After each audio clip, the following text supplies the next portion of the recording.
કરવાના સવાલો ક્લિયર કરો. ચાલો, પહેલો સવાલ કયો હતો? આ એક જ બોલશે, બધા નહીં, આ એક જ બોલશે. મહાભારતના 3 સંસ્કરણો જણાવો. મહાભારતના 3 સંસ્કરણો, બરાબર છે સવાલ, અને એ આપણે ચાલી ગયો. બરાબર. નેક્સ્ટ, વિરાટ પર્વનો પરિચય જણાવો. વિરાટ પર્વનો પરિચય આપો, એ પણ થઈ ગયો. બરાબર. પછી આ બધા જનરલ ક્વેશ્ચન છે. ધૌમ્યનો ઉપદેશ જણાવો.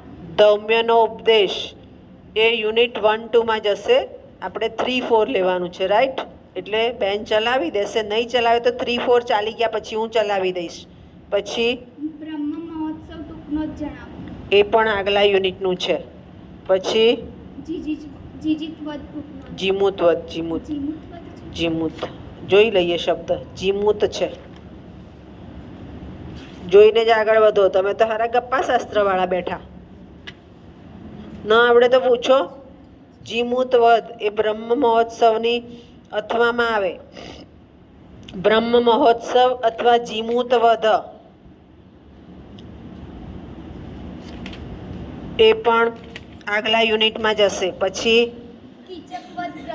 કીચકવદ પ્રસંગ એ હું સમજાવી દઈશ, નોંધો એ મારી પાસે જે કરવાના છે. પછી વિરાટનગરમાં ઊભો થયેલો શૈરંદ્રી ભય જણાવો.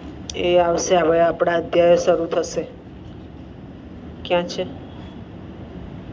સૈરંદ્રી ભય, સૈરંદ્રી ભય એ યુનિટ 3-4 માં જ છે.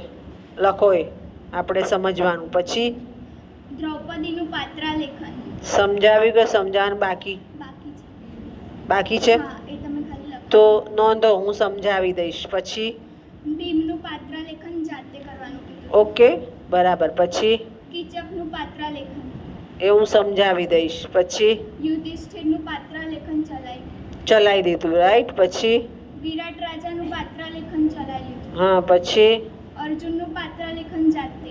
અર્જુનનું પાત્રાલેખન જાતે કરજો.